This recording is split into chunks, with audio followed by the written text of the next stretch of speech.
as we start out a new year, it's not bad to review kind of some of the things where we've been as a church over the past year.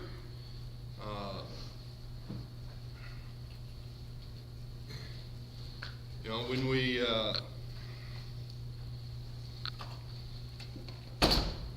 look back to March of 2020, you say, brother, that's more than 1 year. Yeah, I know. March of 2020 was when Brother Mark stepped down as an elder. By the third week of that month, Brother Ronnie was installed as an elder via church bulletin, because we were no longer meeting in the building. And the announcement did go out over the text blast, but Brother Ronnie came in as an elder when the church wasn't even assembling at that time. We would go approximately 10 weeks that we did not assemble here, that we transitioned to the communion cups, the kits, and various people made communion deliveries. We started out every week, and then we got smart and we decided, we'll put 4 weeks at a time in a bag, and and then we finally moved it a little bit longer for some folks. But when we came back into the building at that time, if you remember, when we came back our first Sunday back, we had like 35, 36 people. And we had, if you remember, the crazy tape pattern that we had, because it was geometrically and measurably designed so that the only people that hypothetically you could share germs, because outside that distance, apparently viruses had no ability, if I understood what Fauci said back then was correct. And so we had this chopped up way that we kept for, I don't know, probably about 8 weeks, if memory serves. And we reached our maximum capacity of about 50 people, and we had overflow people in the other building on TV. That was how we were, and we were all the way up to like 62 people after about 5.5 months.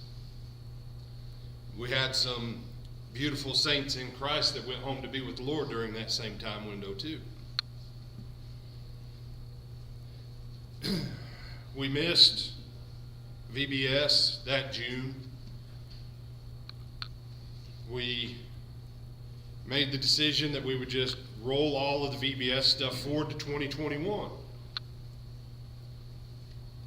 And when 2021 came, because everybody else had so loaded up the month of June, we decided to go for an August VBS, because no one had ever done an August VBS right before school started. Everybody's back from vacation, but the parents want the kids out of their hair one more time. So let's go with an August VBS. And Little Union County, and I say this with all sincerity and whatever, for over a year I'd listened to everybody talk about how Union County was special and it was blessed by God, and that's why COVID hadn't really come here except in the prisons. Now, some of y'all might remember how people walked around for over a year bragging about that. And then in August, the week of VBS, and I believe it was attack of the devil, the county got hammered big time. And nearly 40% of the church and 80% of all of our VBS workers either got it or had it in their household that was on quarantine. And the elders, after much prayer and discussion, we decided we'd hit a 2-week stay at home, let it die back, and then we'll come back. So then we moved VBS forward, because we're going to do a winter thing. We'll do a 1-day winter fest. Bro, we got all this VBS stuff that we've been kicking for 2 years. And the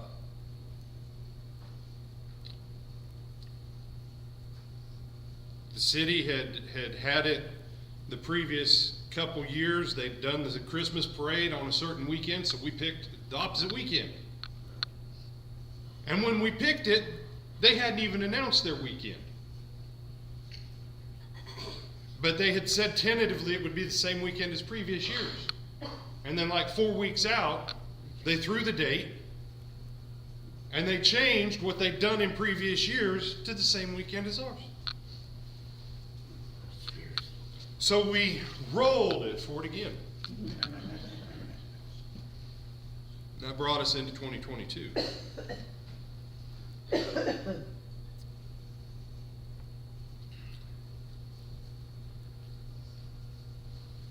Now, in that time, in 2020, if you remember, we picked up the Boy Scouts and the Cub Scouts.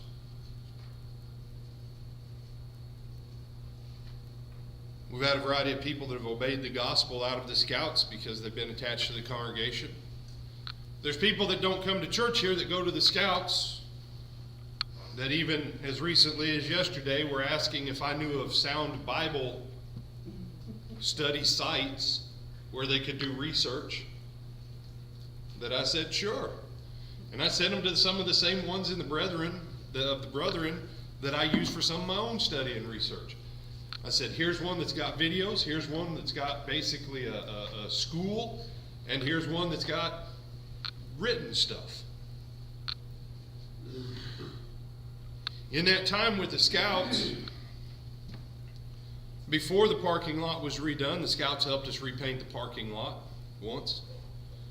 This past year, since the parking lot's been done, the Scouts helped put lines on the back lot, and we had enough paint and we had enough people. We just kept on going, and we did the touch-ups with the Scouts leading up so that it'd be done by homecoming. Some different people helped put the handicap bumpers and the regular bumpers in place. Others helped paint. Others held lines. But a lot of stuff came together.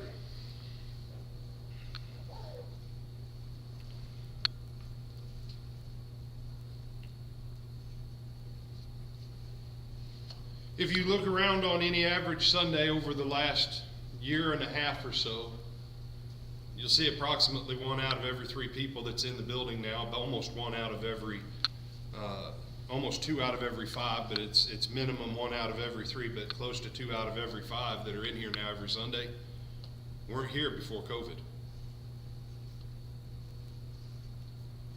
You say, I don't know about that, brother.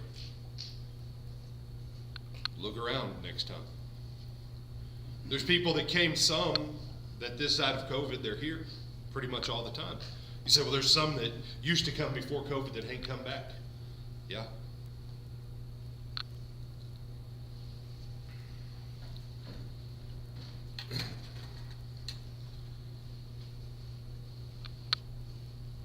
We have a lot of things going on in this congregation. We have stuffed animals for emergencies.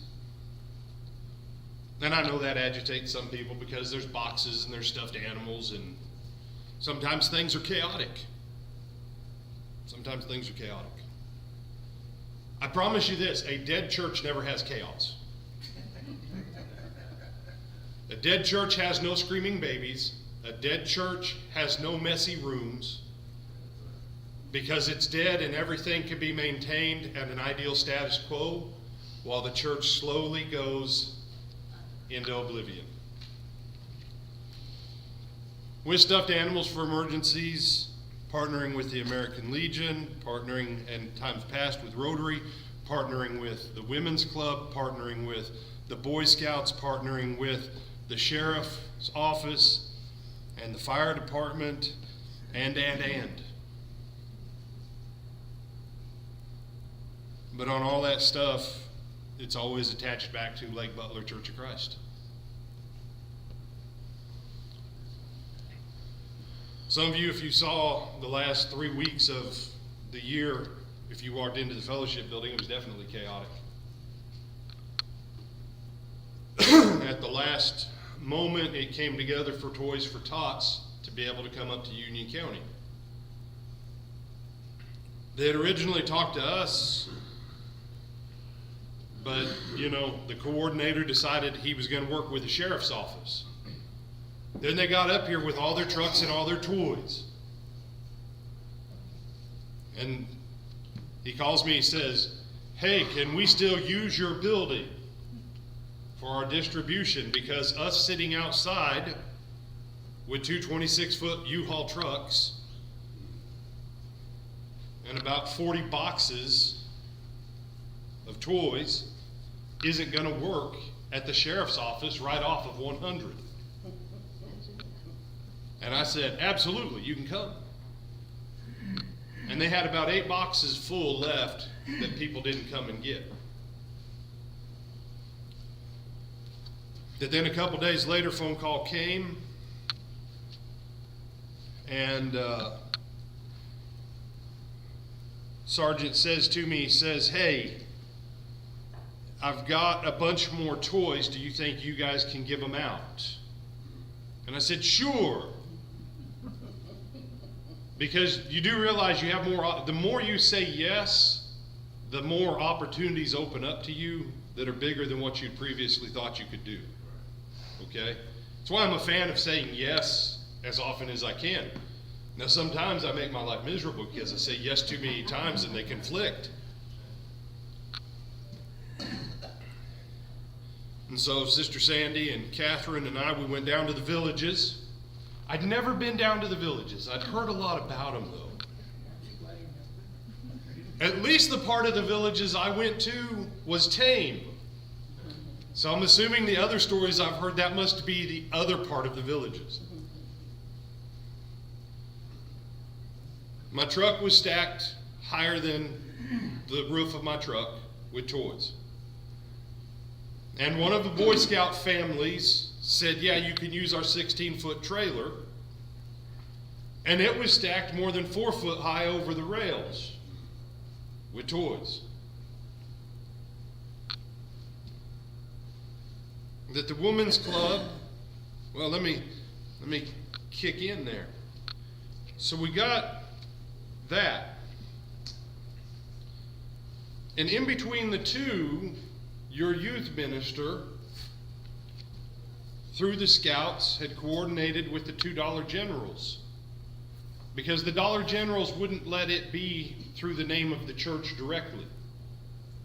So he set up a toy drive for the Scouts with the $2 Generals.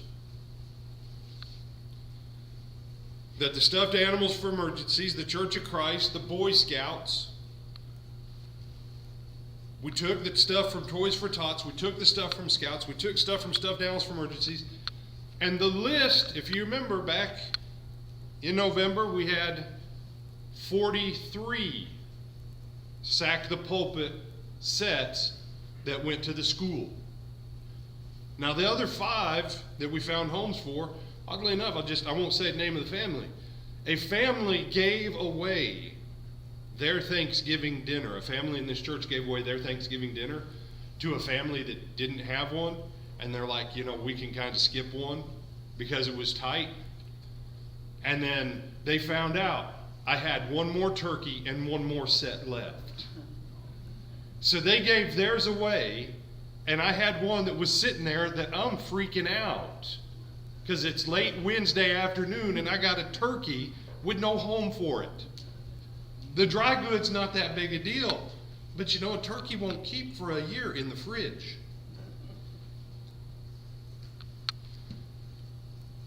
So because of the Sack the Pulpit connection and the list off of that, we were able to take a bunch of stuff over to the school.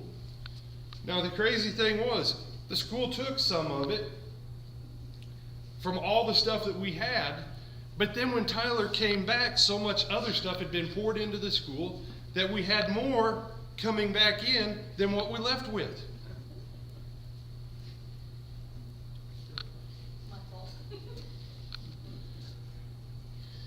So that when we get back with all the stuff from the villages, and we've got the back probably 10 feet of the fellowship building is loaded up with stuff.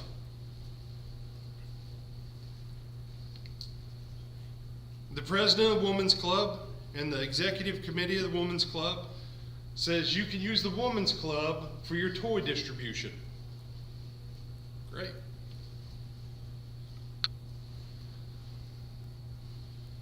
So for 4 hours? 5 hours. 5 hours on December 23rd.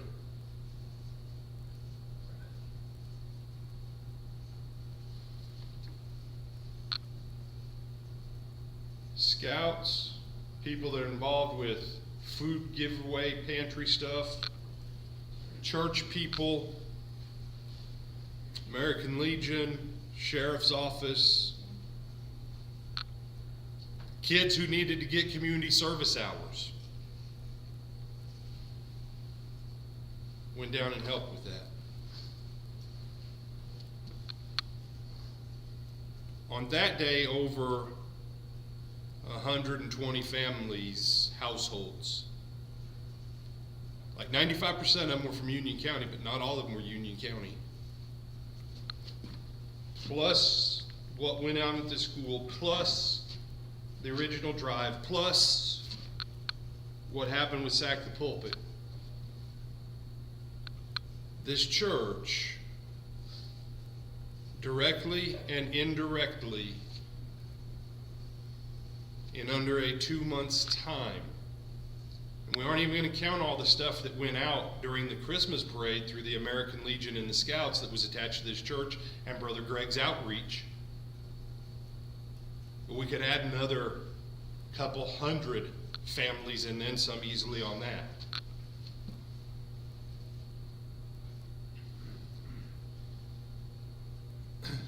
But somewhere around 1,000 kids and at least 600 households in the last 2 months of this year. Because of all this stuff that, I'll be honest with you, it is a massive headache. Are the bathrooms always as perfect as they should be for people to use the toilets? No. Sometimes do paper towels run out? Yes. Does everything always get swept like we'd like? No.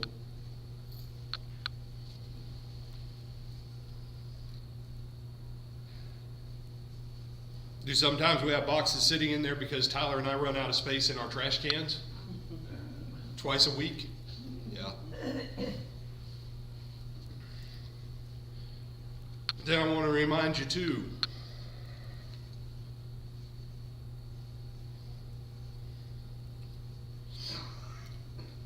because I know we've had at least 3 or 4 people that have obeyed the gospel related to Scouts.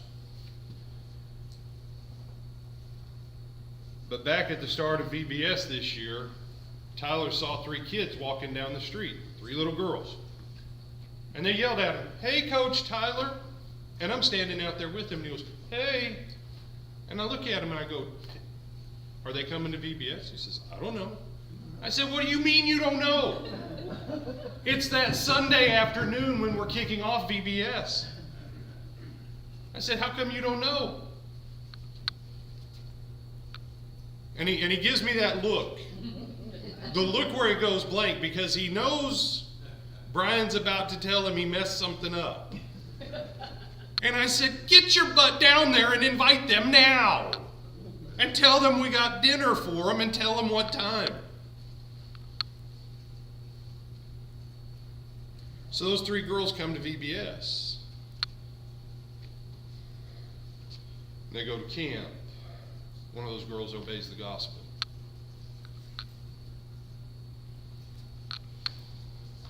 And now some of you have gotten to know those girls because they come to the Wednesday night dinners. Anywhere between 30 and 40 of your brothers and sisters come together every Wednesday night to just spend time together. The actual time eating the meal is about 18 to 22 minutes. The actual time of people just visiting and fellowshipping and getting to know each other is about an hour and 10 minutes.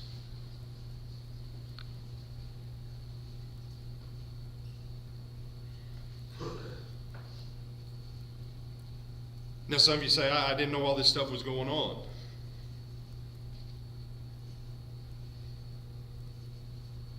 Oh yeah, and don't forget that, it only took 2.5 years of Tyler going back and forth with the DOT, that if you go out 100, before you get to 100A, you'll see our sign, this section of road maintained by the Lake Butler Church of Christ. And on the other end, just this side of Avery's work yard, is the other sign as you're coming back into town, this section of road maintained by the Lake Butler Church of Christ.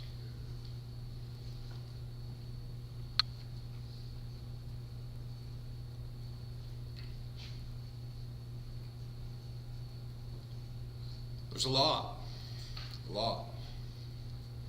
And that doesn't include the people who painted or wipe stuff down or trim bushes or mow the yards or edge or.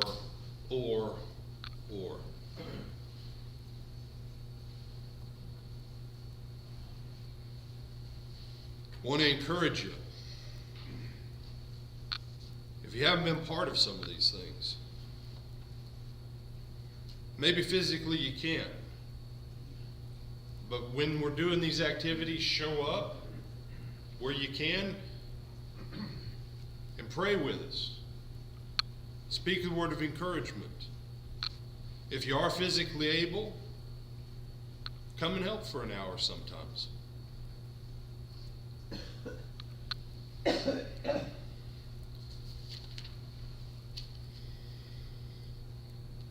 We talk about saying that, people judge the gospel by our actions.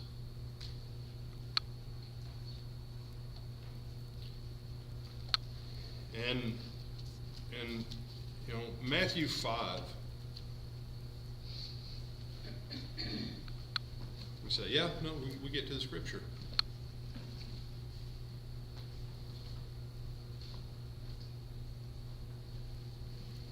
Matthew 5:13.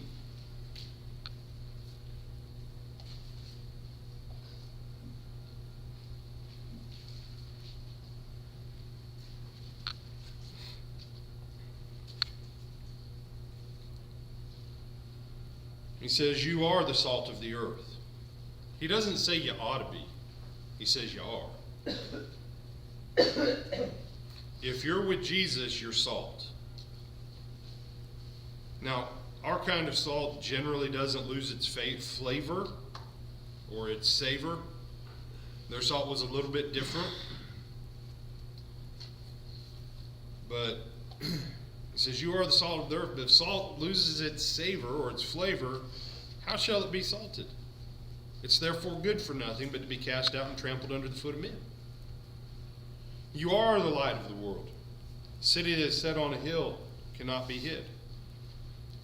In the 80s, this was probably one of the most famous verses of Scripture because Ronald Reagan used it in one of his keynote speeches about America's purpose in the world, that we're supposed to be the light to bring good as a Christian nation.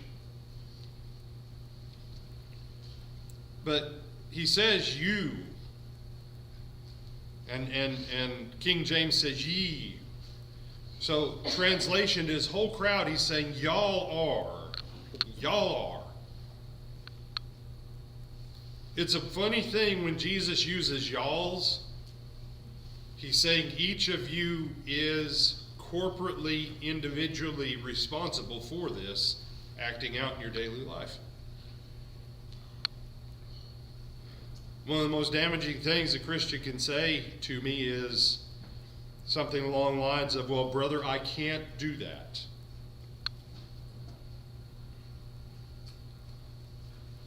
Someone says to me, brother, I can't go door knocking.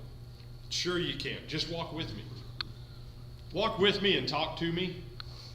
Because after the first hour and a half of walking, door knocking, I'm ready to quit and not go out again for the next 6 months if I go by myself. You say, wait a second, you mean I don't have to knock on the door and talk to the person? Nope. But it's always a funny thing. If that person's been in that community for a long time and the person whose house we knock on, I go, I'm Brian. And they go, oh yeah, I know you. And then they start talking to the person for me. He said, no, I'm not trying to get everybody recruited to go door knocking. So everybody go, whew. Trying to get you to see that you don't have to work on becoming light. If you're his disciple, he's already made you light. The real issue is whether you want to keep it under cover or not. Neither do men light a candle and put it under a bushel, but on a candlestick, and it gives light to all that are in the house. Catherine, I know Catherine remembers this family. Brother and sister in Christ. I don't know whatever issues had gone on with the guy in his past. I don't know whatever issues. But he would sit with his eyes closed all the time. And he'd go, I can't see. I just can't see. And was it Sunday morning? It was either a Sunday morning or a Wednesday night. His wife, and I mean, he'd been doing this like the whole time. But we'd been there. She got tired of it. She said, then open your eyes, you idiot. And you say, that wasn't very much like Jesus. Actually, in a weird way. Now, maybe she shouldn't have said it quite that whatever in a crowd. But when I think back to that and I read this, I think about Christians talking about how bad the world is. And in my head, I hear Jesus say, then get your bushel basket off your flashlight so you can see where you're going and what you're doing. You're light. So quit coming up with excuses to not be light so that you can keep everything self-contained and manageable. And here's why.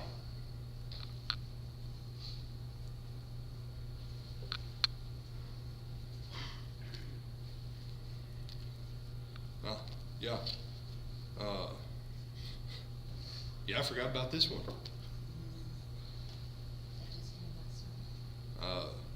Sister reached out, needed some help with some different things, and text last night. Says, Sister, I thank you, Pastor Greg, for the true definition of love. I appreciate the genuine love in y'all as a whole. And I won't say who it was. If you really want to know, just start asking your brothers and sisters randomly over the next couple months, did you receive blessing from this church? And you'll find out who it was. There was a person that they just wanted some clothes for their kids. That's what they wanted, was clothes for Christmas for their kids, so that they'd have clothes that they could fit in going into the last half of the school year. And some different families came together, like 40-gallon bag full of new clothes. And then the question was asked, what kind of toys? And the person said, no toys. We need clothes. Yeah, we got the clothes covered. So they had clothes and they had toys. Because you understand, you got to have some toys once in a while in life. You have to have something that gives you a little bit of enjoyment with all of your labor. Even Ecclesiastes says that numerous times. And then in there were some gift cards and there was some cash that the person wasn't sure how they were going to have money for gas to go to work the rest of the week because they had some other issues.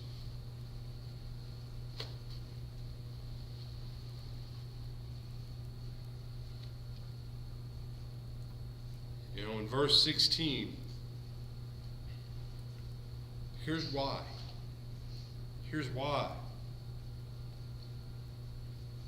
He says, let your light so shine before men. This old saw about keeping everything secret and nobody knows what anybody does, hang it up. Hang it up. He said, no, that's not humility. If you do all kinds of great stuff, but you keep it hid under a bushel basket so that it can't give anybody else light and hope, we're in the wrong place with Jesus. Because if your light doesn't shine, I need you to understand what Jesus is saying here. If your light doesn't shine, you're depriving your Father of glory. Because it's when your light shines that men see it. And what is it that they see? Jesus flat says they see your good works. He never told us to keep our good works hid. He just told us not to keep our good works hid. So that people can bring glory to our Father which is in heaven.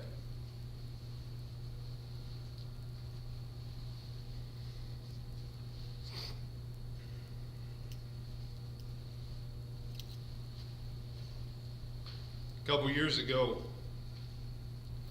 a publication had a half-page advertisement on the back of their publication by a group of guys that, is your church near its end of life? Are you looking to close down, liquidate your assets, and find some place for them to go? Reach out to us.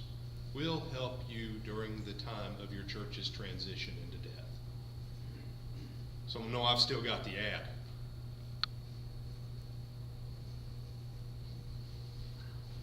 And you go, oh no, that ad still makes me mad. Because if you have the kind of skills and management ability to help someone go through liquidating all of the assets of a corporation and finding a new home for all those assets somewhere else once you've liquidated it, how come you don't take those same skills and put them back into that church to help it grow, thrive, and prosper? Because in my head, you got a building that's paid for. Everything in the building's paid for. But it's been sitting unused because you've been slowly dying for decades.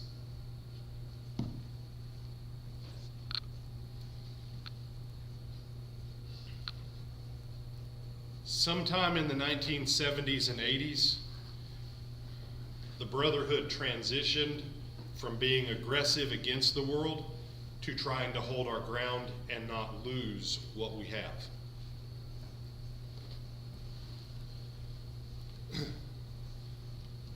I don't know if they have this saying in Florida, Brother Stephen, but if they do, you'll tell me. You or Ronnie or someone will tell me.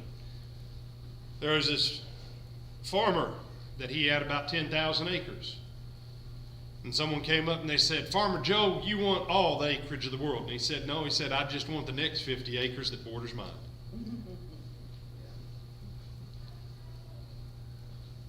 Because you understand, the church is a body. If we try and maintain status quo, we're dead already.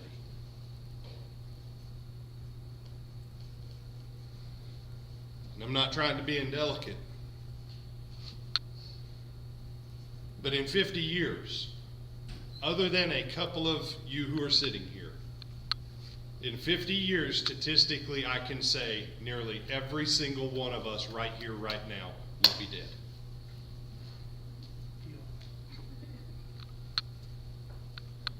And so if the plan is to maintain what we've got, 7 people will be all that's here in 50 years. Said, no, it won't be that way. It will if we don't stay focused on works going out to bring glory to our Father so that our light shines, so that the world can see that there's a beacon of hope in this community. And the beacon of hope in this community doesn't just reach here, it reaches into every county that borders us. If you want to know my goal, I want every soul in Union County. Brother, that means we wouldn't be just a little country church. Well, he didn't start it with a little country church. He started with 3,000 on the day of Pentecost. But I'm fine if we have to have 28 services with 14 preachers and not have more than 100 people at each service so that it keeps that country church feel. I'm fine with that. That'd be ridiculous. Let me ask you, how many souls do you want in Union County for the Lord? Yeah, I want them all. You know. And say, well, what about Bradford? Well, once we get all we can get in Union County, then I want to take Bradford County. Then I want to take Columbia County. You say, well, there's congregation there already. I know, I want to come alongside them. We take a bunch, they take a bunch, and we both grow and prosper. I want both our barns full to overflowing.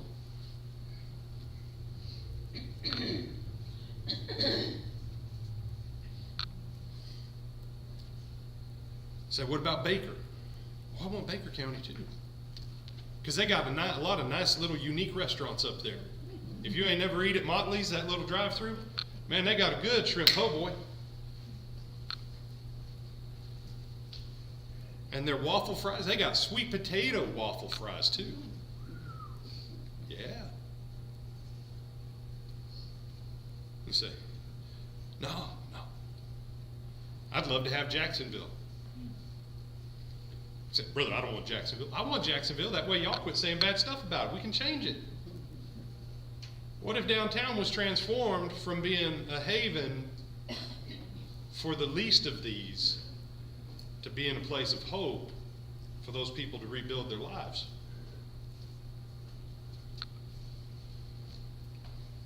What if?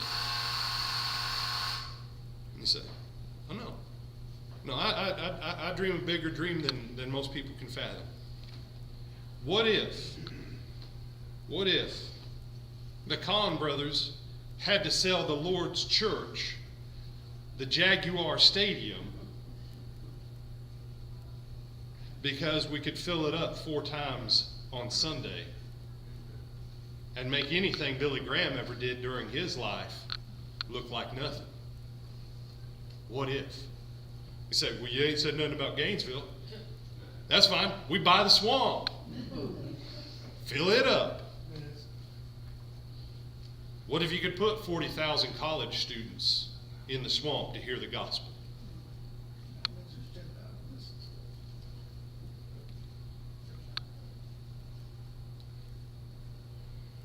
But you never get there if you just try to hold on to what you have.